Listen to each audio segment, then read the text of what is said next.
برادران اہل سنت، عاشقان غوث اعظم، گدایان اولیاء امت، وفاداران مسلک اعلی حضرت، السلام علیکم ورحمۃ اللہ وبرکاتہ۔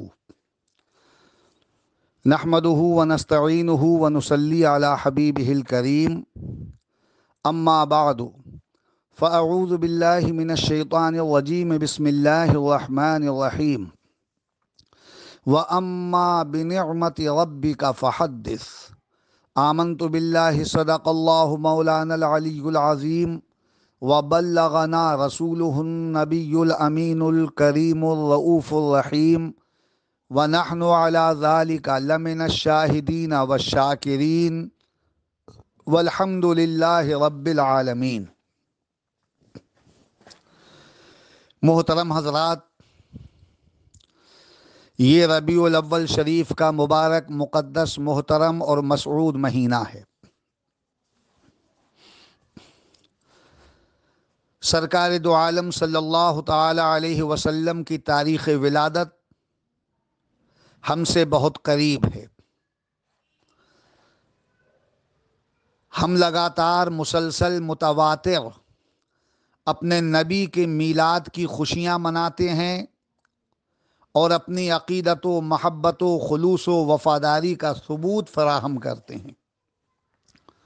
آئیے اس موقع پر چند باتیں میں عرض کرتا ہوں، آپ ہمتن گوش ہو کر محبت و خلوص کے ساتھ اپنے نبی کریم صلی اللہ تعالی علیہ وسلم کے عشق اور ان کی عقیدت کے سمندر میں غوطہ زن ہو کر مجھ ناچیز گنہگار عبد الرحمن خان قادری، مدرس دارالعلوم منظر اسلام بریلی شریف کے یہ چند الفاظ سماعت فرما لیں۔ میرے لیے باعث مسرت ہوگی یہ بات اور یہ عمل۔ صبح طیبہ میں ہوئی بٹتا ہے باڑا نور کا، صدقہ لینے نور کا آیا ہے تارا نور کا۔ جو گدا دیکھو لیے جاتا ہے توڑا نور کا، نور کی سرکار ہے کیا اس میں توڑا نور کا۔ ناریوں کا دور تھا دل جل رہا تھا نور کا، یا رسول اللہ تم کو دیکھا ہو گیا ٹھنڈا کلیجہ نور کا۔ کاف گیسو ہا دہن یا ابرو آنکھیں عین سواد، تیری صورت کے لیے آیا ہے سورہ نور کا۔ وضع واضح میں تیری صورت ہے معنی نور کا۔ اللہ رب العزت نے حقیقت میں لفظ نور کو یا رسول اللہ آپ ہی کے لیے وضع فرمایا۔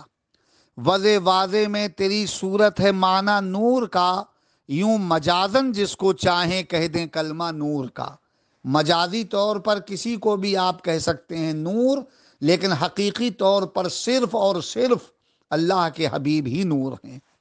یہ جو مہر و مہ پہ ہے اطلاق آتا نور کا، بھیک تیرے نام کی ہے استعارہ نور کا۔ چاند اور سورج کو جو نور کہا جاتا ہے، یہ تو آپ کے رخ انور کا صدقہ ہے اور اس کے سوا کچھ نہیں۔ اے رضا یہ احمد نوری کا فیض نور ہے، ہو گئی تیری غزل بڑھ کر قصیدہ نور کا۔ محترم حضرات، اس موضوع پر چند باتیں عرض کروں گا میں۔ وقت کی قلت دامنگیر ہے اور بڑے خلوص کے ساتھ سماعت فرما لیں تو آپ کا بڑا احسان ہوگا۔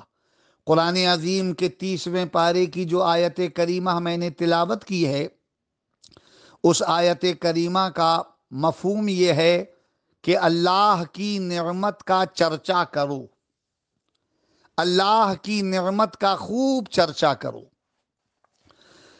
اس آیت کریمہ نے ہمیں حکم دیا ہے کہ اللہ کی نعمت کا چرچا کیجیے۔ نعمتیں تو اللہ کی بے شمار ہیں، ہم اور آپ سب جانتے ہیں۔ ہزاروں لاکھوں نعمتیں اللہ نے ہمیں عطا فرمائیں۔ تفصیل سے اگر بتاؤں تو اس کے لیے بہت وقت چاہیے۔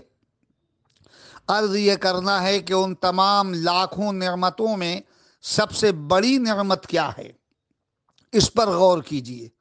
جس سے بھی آپ پوچھیں گے، جس خوش عقیدہ مسلمان کے سامنے یہ سوال رکھیں گے، دنیا کے جس مسلمان سے بھی آپ یہ سوال کریں گے کہ اللہ کی بے شمار نعمتوں میں سے سب سے بڑی نعمت کیا ہے، تو ہر ایک کا بس یہی جواب ہوگا کہ سب سے بڑی نعمت وہ ذات اقدس ہے جس کے لیے کہا گیا سب سے اعلیٰ و اولا ہمارا نبی، سب سے بالا و والا ہمارا نبی، سارے اونچوں سے اونچا سمجھیے جسے، ہے اس اونچے سے اونچا ہمارا نبی، غمزدوں کو رضا مزدہ دیجئے کہ ہے بے کسوں کا سہارا ہمارا نبی۔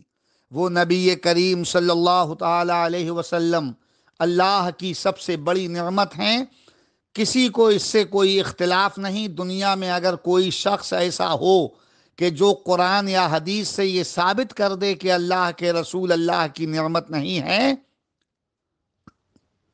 تو منہ مانگا انعام وہ لے لے۔ خدا کی قسم صبح قیامت تک کوئی ثابت کر ہی نہیں سکتا۔ جو میلاد رسول کو بدعت اور حرام بتاتے ہیں ان میں بھی یہ جرأت نہیں۔ 100 سال سے بھی زیادہ ہو گئے، اعلیٰ حضرت نے چیلنج کیا تھا وہابیوں کو کہ ثابت کرو اللہ کی نعمت اللہ کے رسول نہیں ہیں، اور 200 روپے انعام میں لے لو۔ فتاوی رضویہ میں آج بھی یہ موجود ہے۔ اتنا بڑا چیلنج اعلیٰ حضرت نے کیا، کتنا زمانہ گزر گیا، مگر کسی وہابی ملا اور کسی دیوبندی مولوی میں یہ جرأت اور یہ جسارت نہ ہو سکی آج تک کہ وہ ثابت کرے۔ ثابت بھی کیسے کر سکتا ہے؟ یقیناً خدا کی قسم سب سے بڑی نعمت اللہ کی، اللہ کے رسول ہیں، اور اہل عقیدت کا وجدان اور ان کا عشق تو یہ کہتا ہے کہ ہمارے نبی صلی اللہ تعالی علیہ وسلم نعمت بھی ہیں، رحمت بھی ہیں، نبوت و رسالت بھی ہیں، شفقت بھی ہیں، احسان بھی ہیں، اللہ کی برہان بھی ہیں، غلاموں پر مہربان بھی ہیں، وجدان بھی ہیں، عرفان بھی ہیں، اور اللہ کی پہچان بھی ہیں۔ وہ نور بھی ہیں، دلوں کا سرور بھی ہیں، اور اللہ کی رحمت کا ظہور بھی ہیں۔ وہ کریم بھی، وہ عظیم بھی، وہ رحیم بھی، وہ شفیق بھی، وہ سخی بھی، وہ صفی بھی، وہ نجی بھی، وہ خلیل بھی، وہ یادگار بھی، وہ سردار بھی، وہ تاجدار بھی، وہ غریبوں کے غم گسار بھی، وہ غلاموں کے لیے پیار بھی، وہ کمزوروں کے لیے رحمت و شفقت کی پھوار بھی۔ ان سے عظیم کوئی نہیں، وہ سب سے عظیم ہیں۔ 18,000 عالم اللہ نے بنائے انہی کے نور سے، وہ سب سے افضل و اعلیٰ ہیں۔ آج تک کوئی بھی وہابی دیوبندی اس چیلنج کو قبول نہ کر سکا۔ فتاوی رضویہ میں موجود ہے یہ چیلنج، اور تمام دنیا وہابیت کو آج بھی چیلنج ہے، اگر ان سے ہو سکے تو وہ ثابت کریں کہ اللہ کے رسول اللہ کی نعمت نہیں ہیں۔ ثابت نہیں کر سکتے۔ یقیناً ان کی شان یہ ہے کہ تیرے تو وصف عیب تناہی سے ہیں بری، حیراں ہوں میرے شاہ میں کیا کیا کہوں تجھے۔ کہہ دے گی سب کچھ ان کے ثنا خواں کی خاموشی، چپ ہو رہا ہوں کہہ کہ میں کیا کیا کہوں تجھے، لیکن رضا نے ختم سخن اس پہ کر دیا، خالق کا بندہ خلق کا آقا کہوں تجھے۔ یقیناً وہ اللہ کی نعمت ہیں، اور جب اللہ کی نعمت ہیں تو اللہ کے اس حکم و ارشاد کے آگے سر تسلیم خم کیجئے۔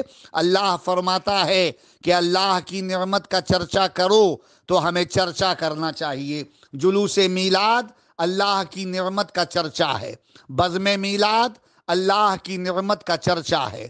سرکار دو عالم کی بات کرنا اور ان کی نعت پڑھنا، ان کی شان، ان کا مقام، ان کی رفعت، ان کی عظمت، ان کی سطوت، ان کا عروج، ان کی نبوت، ان کی رسالت، اور ان کی سخا، ان کی عطا، ان کا عفو و کرم، ان کا جود و نوال، ان کا حسن و جمال، ان کا فضل و کمال بیان کرنا، یہ اللہ کی نعمت کا چرچا کرنا۔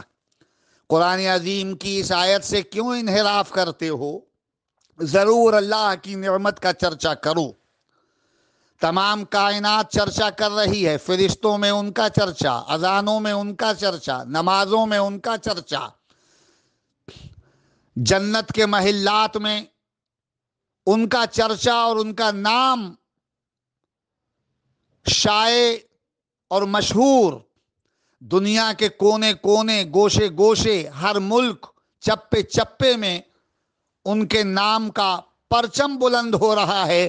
مگر کیا ہوا؟ یہ چند مٹھی بھر بدعقیدوں کو کہ یہ اس پر روک لگا رہے ہیں اور کہتے ہیں کہ یوم النبی نہیں ہونا چاہیے، جلوس میلاد نہیں ہونا چاہیے، معاذ اللہ، یہ حرام ہے، یہ بدعت ہے۔ عقلیں ماری گئیں جن کی، وہ ایسی بات کرتے ہیں۔ دنیا دیکھتی ہے کہ جب 15 اگست آتی ہے، پورے ہندوستان کو سجا کر دلہن بنا دیا جاتا ہے۔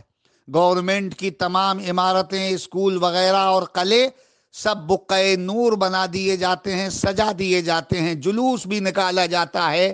یوم آزادی ہے 15 اگست، ہندوستان آزاد ہوا تھا، اس لیے خوشی منائی جا رہی ہے۔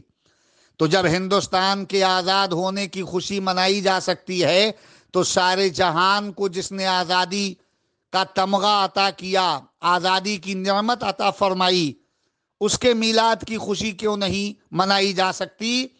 یہ سوال ہے، اس کا جواب دیجئے۔ 15 اگست کو یوم آزادی تو خوب منائیے، خوب پیسہ خرچ کیجئے، خوب ڈیکوریشن کیجئے۔ 26 جنوری ہے، یوم جمہوریہ، خوب شوق سے منائیے، خوب جلوس نکالیے، خوب ڈیکوریشن کیجئے۔ اور کتنے موقع ہیں ہندوستان میں، کتنے یوم منائے جاتے ہیں۔ یوم مزدور بھی منایا جاتا ہے، یوم اطفال بھی، یوم اساتذہ بھی، حد ہو گئی فادر ڈے بھی، مدر ڈے بھی، سر سید ڈے، جوہر ڈے، حد ہو گئی صاحب، یوم امبیڈکر بھی، گاندھی جینتی بھی۔ یہ نیتا، یہ کفار و مشرکین جس تاریخ میں پیدا ہو جائیں تو اس تاریخ میں خوب خوشیاں منائی جائیں، سب کا جنم دن منائیے، کافر کا، مشرک کا، ہر ایک کا منائیے۔ کتنے یہاں منائے جاتے ہیں صاحب دن، ذرا غور تو کیجئے۔ یوم اقلیت یہاں منایا جائے، یوم اطفال یہاں منایا جائے، یوم نسواں یہاں منایا جائے، کتنے یوم یہاں منائے جاتے ہیں، مگر یوم نبی نہ منائیے۔ یہ حرام ہے، یہ ناجائز ہے، یہ عقل کے بھی خلاف ہے، عقیدے کے بھی خلاف ہے اور عقیدت کے بھی خلاف ہے۔ اور یہ بات کہ یوم نبی نہ منایا جائے اور سب منائے جائیں، کفار و مشرکین کے جنم دن منا لیجئے، گاندھی جینتی منا لیجئے، امبیڈکر دیوس منائیے، سب کیجئے، یوم النبی نہ منائیے۔ یہ بات وہی کہہ سکتا ہے جس کا سینہ عشق سے خالی ہے، عقیدہ اور عقیدت جس کے پاس نہیں، فہم و فراست نام و نشان نہیں فہم و فراست کا، عقل و خرد کا جس کے پاس نام و نشان نہیں، وہی یہ بات کہہ سکتا ہے۔ اہل عقیدت کبھی یہ بات نہیں کہہ سکتے۔ اہل عقیدت کی شان تو یہ ہے کہ حشر تک ڈالیں گے ہم پیدائش مولا کی دھوم، سال 2 سال 4 سال 6 سال 10 سال 20 سال نہیں، زندگی بھر نہیں، زندگی کے بعد بھی حشر تک۔ لگتا ہے کہ اعلیٰ حضرت اپنی قبر مبارک میں بھی سرکار کی ولادت کی خوشی مناتے ہیں، اسی لیے انہوں نے کہا کہ حشر تک ڈالیں گے ہم پیدائش مولا کی دھوم، مثل فارس نجد کے قلعے گراتے جائیں گے۔ اور مقطع میں کیا کہا اعلیٰ حضرت نے، سنیے، یہ شعر بھی کافی عظیم ہے کہ مثل فارس نجد کے قلعے گراتے جائیں گے، حشر تک ڈالیں گے ہم پیدائش مولا کی دھوم، مثل فارس نجد کے قلعے گراتے جائیں گے، اور خاک ہو جائیں عدو جل کر، مگر ہم تو رضا دم میں جب تک دم ہے ذکر ان کا سناتے جائیں گے، جب تک زندہ ہیں ذکر کریں گے۔ ذرا سوچیں وہ لوگ کہ جو یوم نبی پر پابندی لگانے کی بات کرتے ہیں اور جلوس میلاد النبی صلی اللہ تعالی علیہ وسلم پر رکاوٹ کھڑی کر رہے ہیں، ان لوگوں کو سوچنا چاہیے کہ سرکار دو عالم سے بغض اور عداوت اور دشمنی کا یہ کھلا ثبوت ہے۔ کہتے کیا ہیں کہ جلوس میلاد میں ڈی جے بجتے ہیں، خرافاتیں ہوتی ہیں، اس لیے یہ ناجائز ہے۔ غریبوں میں یہ پیسہ تقسیم کر دو، اتنا ڈیکوریشن مت کرو، اتنا خرچہ مت کرو۔ غریبوں کی یاد آتی ہے، شادی کرتے ہیں تو فضول خرچی کی انتہا، کس قدر ڈی جے بجتے ہیں، کتنا رقص و سرود ہوتا ہے، کتنی آوارگی ہوتی ہے، کتنا مرد و زن کا اختلاط ہوتا ہے، کتنے لہو و لعب کا مظاہرہ کیا جاتا ہے، کتنا پیسہ شادیوں میں برباد جا رہا ہے، تو اس وقت ان کو غریبوں کا خیال نہیں ہے۔ میلاد النبی صلی اللہ علیہ وسلم کے موقع پر کہ ڈی جے بجتے ہیں ناجائز، اس لیے یہ میلاد حرام ہے۔ ارے بھائی، میں یہ کہتا ہوں کہ شادی میں اگر کوئی ڈی جے بجائے، خرافات کرے، ناچ گانا کرے، تو اس ناچ گانے اور اس ڈی جے کی وجہ سے نفس نکاح پر کوئی فرق نہیں پڑتا۔ نکاح تو سنت رسول ہے، سنت رسول رہے گا۔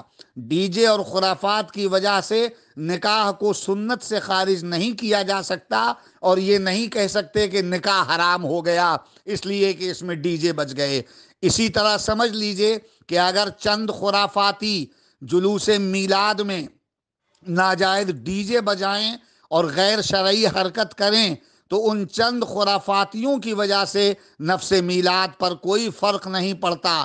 علماء قطعی اجازت نہیں دیتے ہیں کہ ناجائز ڈی جے بجائے جائیں، غیر شرعی حرکات کا مظاہرہ کیا جائے۔ علماء اور فضلاء اور اہل دانش، صاحب ہوش و حواس اور اہل عقل و خرد قطعاً اس کی اجازت نہیں دیتے۔ اس کی وجہ سے نفس میلاد پر کوئی فرق نہیں پڑتا ہے۔ نفس میلاد تو مستحسن ہے، وجہ فلاح ہے، وجہ مسرت ہے، وجہ کامیابی ہے، وجہ عروج ہے، وجہ ترقی ہے، اور غلاموں کے عشق کے اظہار کا ایک طریقہ ہے۔ میلاد النبی کی محفل سجا کر اور میلاد النبی کا جلوس نکال کر ہم اپنی عقیدت کا اظہار کرتے ہیں، اور اللہ کی رحمتیں ہماری طرف متوجہ ہوتی ہیں۔ رحمت الہی شرابور کر دیتی ہے غلاموں کو، رحمت الہی کا مہ برستا ہے اور غلام اس میں شرابور ہو جاتے ہیں۔ تو اب یہ نہ کہو کہ یہ ناجائز فعل ہے، معاذ اللہ۔ اگر تاریخ دیکھی جائے تو سینکڑوں کتابیں میلاد کے موضوع پر لکھی گئیں۔ ہزاروں علماء اہل سنت جتنے بھی دنیا میں آئے، علماء حق، انہوں نے مسرت کا اظہار کیا اور اپنے اپنے طریقے سے میلاد کی محفل سجائی۔ کسی نے میلاد شریف کی محفل سجائی تو نعت خوانی کی، تقریر کی، کسی نے شیرینی کا اہتمام و انتظام کیا، اور کتنی ایسی بھی جماعتیں ہیں کہ جنہوں نے باقاعدہ جلوس نکالا۔ آج امت مسلمہ، ملت اسلامیہ ساری دنیا میں اپنے نبی کا جلوس نکالتی ہے۔ اس کو ناجائز و حرام کہنے والے خود حرام کام میں مبتلا ہیں، لیکن امت مسلمہ عقیدت و محبت کے جوش میں اور خلوص و وفاداری کے اظہار کے لیے جو جلوس میلاد نکال رہے ہیں، یہ ہرگز بدعت نہیں بلکہ وجہ فلاح ہے، مستحسن ہے، اور اللہ کی رضا کا ذریعہ ہے۔ صحیح کہا اعلیٰ حضرت نے کہ غیظ میں جل جائیں بے دینوں کے دل، ذکر آیات ولادت کیجئے، شرک ٹھہرے جس میں تعظیم حضور، اس برے مذہب پہ لعنت کیجئے، دشمن احمد پہ شدت کیجئے، ملحدوں کی کیا مروت کیجئے۔ ہمارا حال تو یہ ہے کہ ہم ہمیشہ ان کا ذکر کرتے رہے اور ہمیشہ ان کا ذکر کرتے رہیں گے۔ نبی کا ذکر ہماری روح کی غذا ہے، ہماری زندگی ہے، ہمارے لیے ان کا ذکر بندگی ہے۔ جس کو اس سے عار ہے وہ جانے، اہل عقیدت کی شان تو یہ ہے کہ حشر تک ڈالیں گے ہم پیدائش مولا کی دھوم، مثل فارس نجد کے قلعے گراتے جائیں گے، خاک ہو جائیں عدو جل کر مگر ہم تو رضا، دم میں جب تک دم ہے ذکر ان کا سناتے جائیں گے۔ اس لیے کہ ہم ہوئے، تم ہوئے، یہ ہوئے، وہ ہوئے، یہ جہاں وہ جہاں، تمام عالم، جنت ہو، کوثر ہو، سلسبیل ہو، فرشتے ہوں، جنات ہوں، باغ و گلستہ ہو، باد بہاری ہو، سمندر اور سمندر کی روانی ہو، زمین اور زمین کی وسعت ہو، آسمان ہو کہ سرا ہو، تمام عالم اسی نبی کے نور سے بنے۔ تو وہ نبی اصل ہیں کائنات کے لیے، اور تمام کائنات ان کی فرع ہے۔ تو جو فرع اپنے اصل کا احسان نہ مانے تو اسے نالائق اور ناخلف کہا جاتا ہے، اور جو فرع اپنی اصل کا احسان مانے اسے مبارک اور مسعود کہا جاتا ہے۔ نبی کی شان تو یہ ہے کہ زمین و زمان تمہارے لیے، مکین و مکان تمہارے لیے، چنین و چنا تمہارے لیے، بنے دو جہاں تمہارے لیے، دہن میں زباں تمہارے لیے، بدن میں ہے جاں تمہارے لیے، ہم آئے یہاں تمہارے لیے، اٹھیں بھی وہاں تمہارے لیے۔ وما علینا الا البلاغ۔ السلام علیکم ورحمۃ اللہ وبرکاتہ۔